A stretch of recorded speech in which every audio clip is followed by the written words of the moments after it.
एक बार फिर अक्षरा को पड़ गई भाभी माँ की डांट।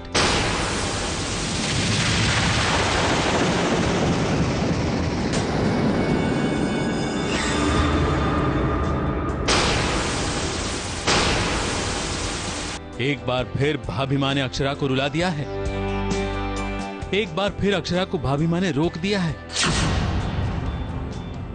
मौका था दद्दाजी के पुतले के अनावरण का और उस पुतले पर अक्षरा फूलों का हार चढ़ाने जा रही थी, अपनी श्रद्धा जताने जा रही थी कि भाभी माँ ने उसे रोक लिया। पूरे परिवार के सामने अक्षरा को एक बार फिर अपमानित होना पड़ा। उसे दुख उस बात का नहीं है कि उसका अपमान हुआ, उसे दुख उस बात का है कि बच्चों को भी शायद यह सच्चाई पता चल गई है या आखिर भाभी माँ की नाराजगी किस बात को लेकर है। बिकॉज इनके लिए अभी भी मैं गलत हूँ और एक पत्नी के पॉइंट ऑफ व्यू से देखे जाए तो ये अपनी जगह सही हैं, थोड़ा ज़्यादा ओवर रिएक्ट कर रही हैं लेकिन दैट्स इट। आई मीन अब आप एक शो कर रहे हो तो आपको कुछ तो उसमें चाहिए एंड मोर और लेस में मेरे को लगता है कि भाभी माँ अपनी जगह सही हैं कि इनको ये लगता है कि अगर मैंने साइन नहीं किया होता और दादाजी को नहीं लेके गए होते तो शायद वो बच जाते। अब अपनी अपनी श्रद्धा है। Swami ji was more important for her. मैं सिर्फ इतना ही कहना चाहती हूँ कि एक सिचुएशन को लोग अलग अलग तरीके से रिएक्ट करते हैं।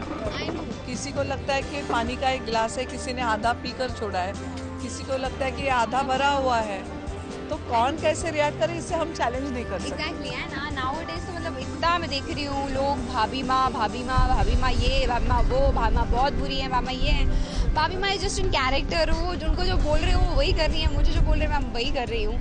ऐसा ही हाल घर जाकर भी अक्षरा का हो रहा है। यहाँ भी भगवान की पूजा आरती अगर अक्षरा करना चाहती है तो उसमें भी भाभी माँ को ऐतराज है। जैसे ही वो मंदिर में पूजा करने जाती है, आरती करने जाती है, भाभी माँ उसके हाथ से पूजा की थाली छीन लेती है। उन्हें तो अक्षरा का घर में रहना बिल्कुल भी पसंद नहीं है। अक्षरा के पास यहाँ भी मुंह पर मायूसी दिखाने के अलावा कोई चारा नहीं है। इसीलिए उसने अब अपने घर के छोटे बच्चों को पटाकर, बहला फुसलाकर, उनकी चोटियां बना बनाकर अपने साथ कर लिया है और ये बच्चे अब अक्षरा की जासूस बनकर उसके लिए काम करने वाले हैं और अक्षरा को पूरा पूरा भरोसा है कि उसके ये बच्चे जरूर कुछ कर दिखाएंगे।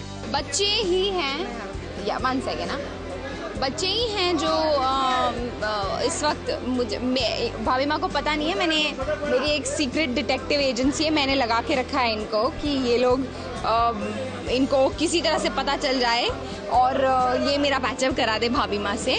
इसलिए मैं इन बच्चों के कान भरती रहती हूँ हमेशा कि तुम जाओ भाभी माँ को बोलो मम्मा पकाएंगी, मम्मा बनाएंगी, मम्मा ये करेंगी, तो बस मैं इनको ज्ञान देती रहती हूँ। यस, डिटेक्टिव्स तो अभी काम पे जारी है, तो किचन में हम मम्मा को ले आते हैं, पूजा करने के लिए ले आते हैं, तो कोशिश पूरी धीरे धीरे ये कर रहे हैं, ये अपनी तरह से पूरी कोशिश कर रहे हैं। मैंने जो इनको लगा के रखा है। नक्श भाभी माँ का बर्ताव देखकर खुद पुतले जैसा हो गया। उसके चेहरे के एक्सप्रेशंस बयां कर रहे थे कि उसे कितना बड़ा झटका लगा है। कुछ ऐसा ही हाल घर के बाकी लोगों का भी था। आखिर ये कैसा रिश्ता है जो एक छोटी सी गलती को भुला नहीं सकता, जबकि अक्षरा की कोई गलती भी नहीं है। सिर्फ एक गलतफहमी के कारण उसे अपने परिवार से दूर रहना पड़ा है। आखिर ये रिश्ता इतना कच्चा कैसे बन गया कि 10 सालों तक गलतफहमी दूर नहीं हो पा रही है।